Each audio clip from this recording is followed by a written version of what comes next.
श्रद्धा की हत्या का आरोपी आफताब कितना बेरहम है, उसका एक और सबूत सामने आया है। श्रद्धा का व्हाट्सएप चैट सामने आया है, जिसमें श्रद्धा ने चैट में पिटाई का जिक्र किया है। चैट में श्रद्धा की तरफ से लिखा गया है कि मैं चाहूंगी आफताब चला जाए। इस चैट में पिटाई का जिक्र है और श्रद्धा ने यह भी कहा है कि अब मुझ में एनर्जी नहीं बची है। दावा किया गया कि यह चैटिंग श्रद्धा और उसके मैनेजर के बीच 2020 में हुई थी। श्रद्धा के कत्ल के आरोपी आफताब की बेरहमी का एक और सबूत इस व्हाट्सएप चैट में सामने आया है। दावा किया जा रहा है कि ये व्हाट्सएप चैट श्रद्धा और उसके मैनेजर के बीच है, जिसमें श्रद्धा ने लिखा कि मेरी हालत आज बहुत खराब है। कल रात की चोटों की वजह से मेरा बीपी लो है और मेरी हालत बिस्तर से उठने लायक भी नहीं है और मुझे किसी भी तरह से उसे घर से बाहर भेजना होगा। तुम्हें मेरी वजह से जो परेशानी हुई उसके लिए माफ करना। इस व्हाट्सएप चैट से साफ है कि साथ रहने के दौरान आफताब श्रद्धा को टॉर्चर करता था, उसको चोट पहुंचाता था, उसके साथ दरिंदगी करता था। श्रद्धा और उसके मैनेजर के बीच ये व्हाट्सएप चैट साल 2020 का बताया जा रहा है। इस दौरान दोनों मुंबई के पास वसई में एक साथ रहते थे। पुलिस सूत्रों के मुताबिक पिटाई के बाद श्रद्धा को अस्पताल में भर्ती कराना पड़ा था।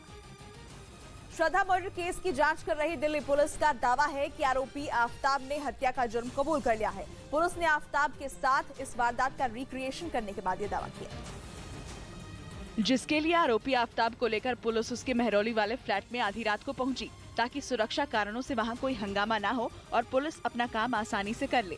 बताया गया कि आफताब से घटना का रिक्रिएशन करवाया गया, यानी उसने कैसे श्रद्धा की हत्या की और फिर उसकी हत्या करने के बाद उसके शव को ठिकाने लगाने के लिए उसने क्या क्या किया।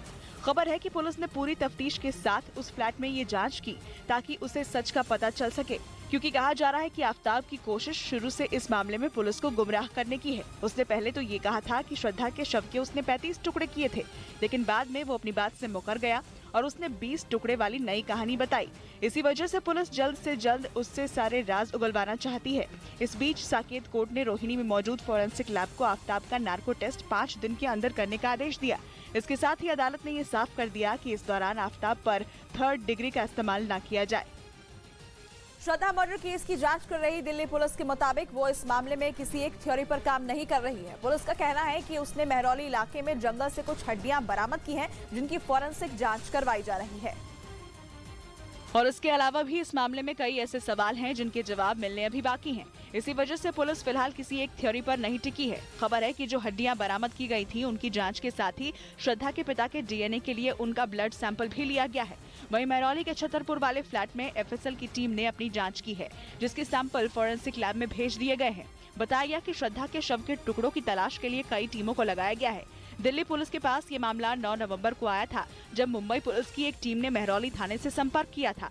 कहा गया कि मुंबई पुलिस ने दिल्ली पुलिस को श्रद्धा के अचानक गायब होने की बात बताई और उसे आफताब के बारे में भी जानकारी दी, जिसके बाद दिल्ली पुलिस ने श्रद्धा के अपहरण का केस दर्ज कर इस मामले की जांच शुरू की थी।